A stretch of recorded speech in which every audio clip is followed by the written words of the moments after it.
Lepo pozdravljeni, z nami je ponovno komisar pater Peter Lavdih, vendar, kot smo že zadnjič rekli, ne politkomisar, vendar komisar s posebno zadolžitvijo in sicer Sveto deželo. Tako je. Pater Peter, lepo pozdravljen ponovno. Hvala lepa. Povej za začetek, koliko tvojega srca je v Sveti deželi in koliko v Sloveniji? 110% v Sveti deželi in ravno toliko v Sloveniji. Kajti, moja pot je tu in tam in vmes se te letalske sledi skozi nebo Evrope in Azije znova in znova ponavljajo. To se sliši sicer tako lepo, ampak včasih so bile kakšne volitve na kakšnih takih območjih in so rekli, da je bila 110% volilna udeležba, pa smo se malo nasmehnili ob tem. Ja, seveda. No, kaj bi v tem rekel? Imam še eno zgodbico v rezervi, ampak ne bom tako na dolgo razpredal, ampak no, pa na kratko, pomeni, prosim. Da je treba vedno navijati, pretiravati, da se stvari še bolj utrdijo. To hočem povedati, da je polnost srca vedno tam, pri kateri stvari si. To sem pravi, treba je zelo visoko postaviti, tako. Da potem, ko malo znižamo, še zmeri smo na zelo visokem. No, to pa zdaj razumem. Ja. Dobro. Zdaj, ko bi govorila o Sveti deželi, pa Jezusu, pa stari zavezi, to je zelo davno nazaj, ena velika preteklost. Vendar človek pa tudi želi verjeti neko prihodnost, kot ja pride neki za jutrišnji dan. Torej, kakšno je tvoje mnenje zdaj? Kaj človek dobi samo nekaj vtisa za nazaj, lahko neko zgodovinske stvari malo pogleda, ali pa je dejansko tudi nek pogled za jutri, ti da nekaj za življenje za jutrišnji dan? Lej, če izhajamo mi čist iz izkustva enega romanja, enega človeka ali skupine, zakaj se za to pot odloči? Polno je razlogov, polno odgovorov tudi, ko vprašaš zakaj. Ampak, ko pa nazaj pride, pa reče, mene je tisto in ono in to mesto v tej deželi ganilo in mi je dalo odgovore na vprašanje, ki sem jih leta in leta v sebi nosil, kot neodgovorjena. To pomeni, da je Sveta dežela tako polna enih, lahko rečemo tudi, a smem rabiti besedo, ne boš hud, žarčen. To tam v Kamniku nekje, ne, so ene žarčenje, ne, pa zdaj imajo že take točke zdravilne, ne, nekje izbirajo ne kamne pa to. Ne.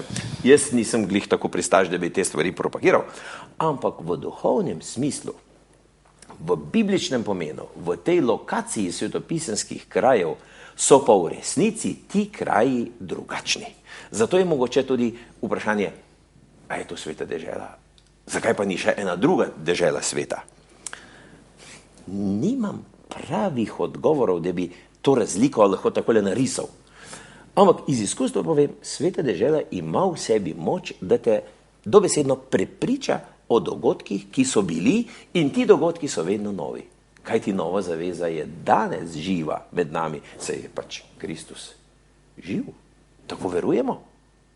Njegova mati, apostoli, prva cerkev, to je živo in to mi ne odhajamo iz Evrope v Sveto deželo, zato da bi rekli, da gremo gledati ene stare kamne, pa gremo gledati ene škarpe, pa ene zidove na pol podrte, na nov zgrajene ali pa na nov obnovljene. Tisti zidovi imajo svojo. Se spomniš, kaj je Jezus rekel? Če boste vi umolknili, bodo kamni spregovorili. Pomeni ta kamen, ki je sam na sebi kamen kot vsak kamen. Ampak ker je tam in ima tako zgodovinsko okoliščino, govori danes na svoj način. In s to govorico se srečajo ljudje.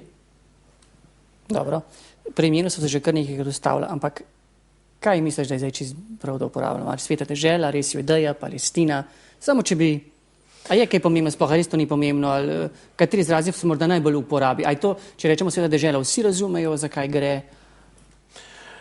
Sveta dežela bo rekla, skupno ime za vse te kraje.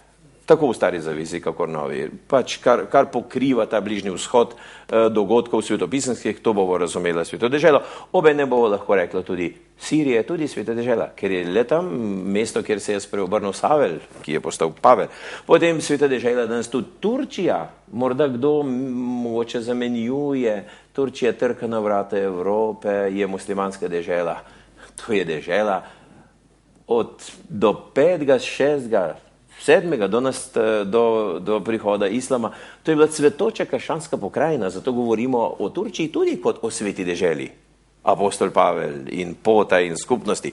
Potem Grčija ravno tako. Končno tudi Rim, saj tja so prišli apostoli kot v središče cesarstva.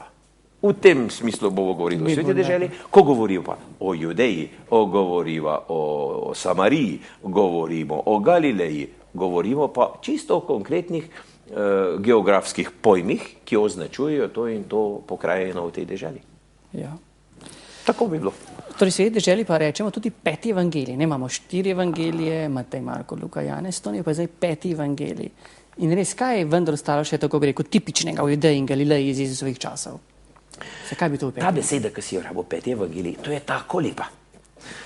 Ravno zaradi tega, ko enkrat razumemo, da imamo sinoptike 3, Matej, Marko, Luka in imamo evangelista Janeza, kot bi rekli, eno simfonijo čez vse ostale 3.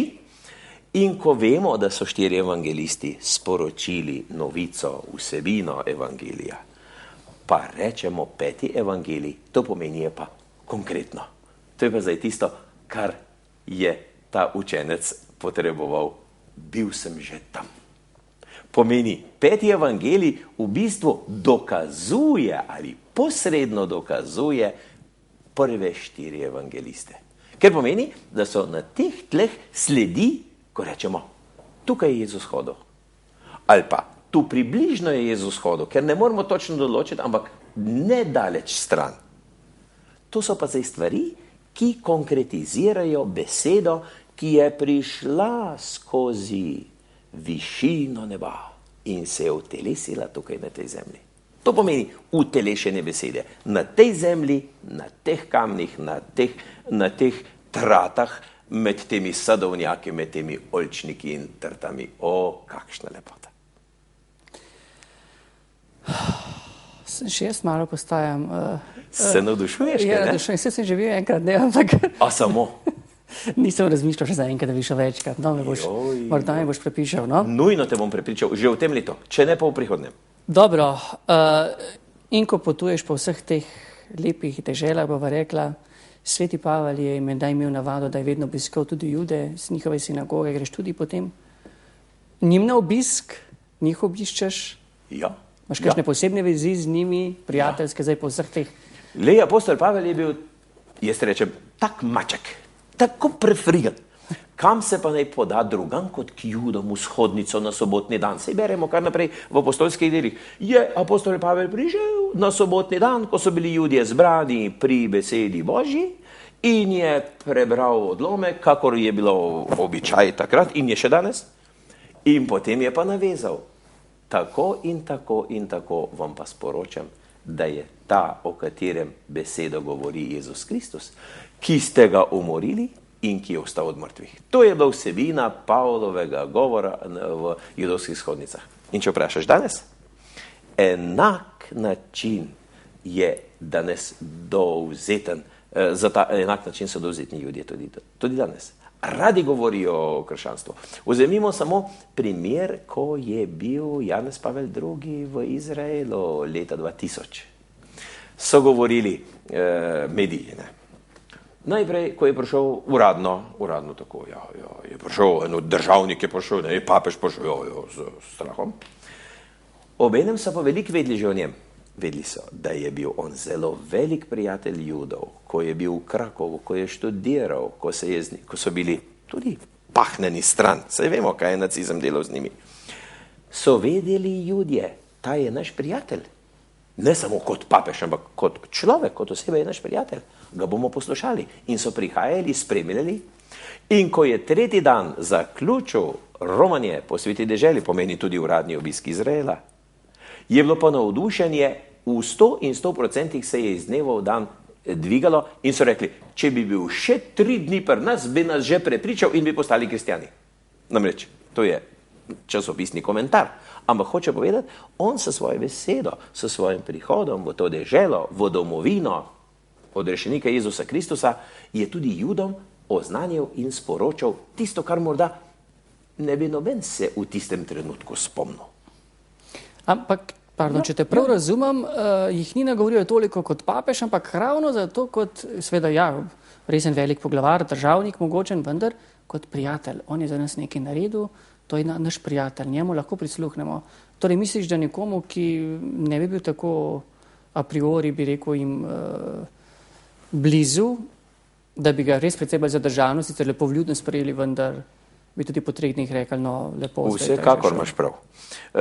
Ker en dogodek, pa ne vem zdaj imena, ko je bil v Yad Vashem, to je v spominskem centru pobitih Judov, je pa tam krambljal in je vprašal, kje je pa on Ivanek, mislim, da je bil en Vanek, eno ime, konkretiziral človeka, ki ga je poznal še iz Krakova. Takrat je pa dobesedno, kot rečemo, vse skupaj njim dol padlo. So pa tiste prepreke med papežem in med osebnostjo, kot državnikom in tako, postal je v trenutku še bolj prijatelj, ker je konkretnega človeka, ki ga je iz svoje mladosti poznal in sta bila skupaj v Krakovu, zdaj vprašal, kje pa je on? Pomeni, papež je šel naprej kot človek, kot prijatelj k temu ljudstvu. In to je to. Odlično. To je to. In kakšno vlogo imaš ti sedaj tam? Te tudi, če jemljajo kot takega prijatelja, kot enega, pravzaprav enega, ta je naš, eden izmed njihovih, te lepo sprejmejo, pogostijo, ali imaš samo z določenim delom lepe odnose? No, lahko mečkaj zaupaš del tega. Tam, veš, kako je to. Tam mi rečejo Abuna. Abuna pomeni naš oče. In vse ni potrebno, da ti rečejo po imenu, vse nekateri te po imenu poznajo, drugi ne. Meni rečejo Abuna, Abuna, Abuna, pridi sem, pridi ke. Sej vemo, kaj imajo v ozadju. Če je za teboj 50 romarjev, ki imajo vsi nekaj dolarjev pripravljenih, da jih bodo zapravili na enih spominkih, pomeni, da te bo zelo vabo, pridi Abuna k meni, pomeni, da bo še vseh 50 prišlo za teboj v trgovino ali pa kamor že. To pomeni, da se ravno skozi to se vzpostavljajo za njimi prijaznimi odnosi, se vzpostavljajo tudi ene nove vezi. To je. Včasih reče kdo, sej je že pravzaprav ta razlika med muslimani, judi in kristijani v sveti deželi že presežena. Če jud prodaje rožne vence, pa če musliman prodaje križe, pa če kristijan prodaje recimo judovski svečnik menora, pomeni vsak gleda na to, da bi se drugemu približal, gotovo, tudi zaradi tega, kot se reče, trgovina. Ampak končno povezovanje ljudi med seboj na romanju je novo odkritje. Odkritje globine in odkritje na tej ravni prijateljstva med ljudmi. To je odlična stvar. Dobro. Se pravi, so gotovo kraji, kjer je odprto tudi zaradi takih razmer, bi rekel, bolj ugodnih, so pa tudi neki prepovedani kraji, kot recimo kakšna Golanska planota, oziroma težje dostopni Gaza, nekaj stalno slišimo po radiju ali po televiziji. Kako je tam? So nekje, kjer ne morete iti, oziroma se jih izogibate teh krajev, se jih morate izogibati? Ali? Je tako. Da so kraji, ki so recimo najprej krščanski. Ne? To je Jeruzalem, Betlehem, Nazaret, Galileja in tako. Recimo v Gazo, pa zakaj bi hodil? Prvič so tam stvari bolj vroče, če gledamo politično. V Gazi pa nimaš niti enega kotička, ki bi bil kakorkoli svetopisansko vezan. Recimo, za izjemo, lahko bi šel gledat, ki je diakon Filip tega Etiopca krstil, recimo, ki je potoval iz Jeruzalema proti Gazi. Tega kraja nimamo jasno določenega. Potem bi se recimo eventualno še v Gazo podal, da bi rekel, le kje je bil sodnik Samson, od katerih Stara zaveza priča, da je bil v Gazi. Ampak to je tudi vse. Pomeni, ne sili tja, kjer je vroče, kamor ni varno, tja, kjer pa je, v krščanskih krajih, je pa varno, zelo varno, ker vsi gledajo na to, da bodo dobili romarje, ker od njih živijo, tako hotelirji, kakor trgovci, kakor vsi, in njihov cilj je jasen. Mi moramo zagotoviti varnost, da bodo prišli in da bomo mi preživeli, oni pa tudi. Tako da ta fama, ki je nekaj časa skozi medije prihajala, recimo okrog leta 2000, pa 2001, pa 2002, ko je recimo ena bombica nek počla, vsi so se prestrašili, so že imeli karte kupljene, jo, zdaj pa ne gremo, zdaj bo pa, kaj ne vem kaj. Nič ne bo, pojdi. Kaj ti v Sveti deželi je poskrbljeno za varnost? Dobro. Torej, je prav, da? Varno in prijetno je tudi kramljanje tukaj najno, ne? Skoraj sem ti mogel spet besedo vzeti in to je najlepše zagotovilo, da bo tudi naslednjič z našimi gledalci in gledalkami. Do takrat pa jih morava žal lepo samo pozdraviti. Zapustiti za nekaj časa. Za nekaj časa samo. Do takrat lepo pozdravljeni.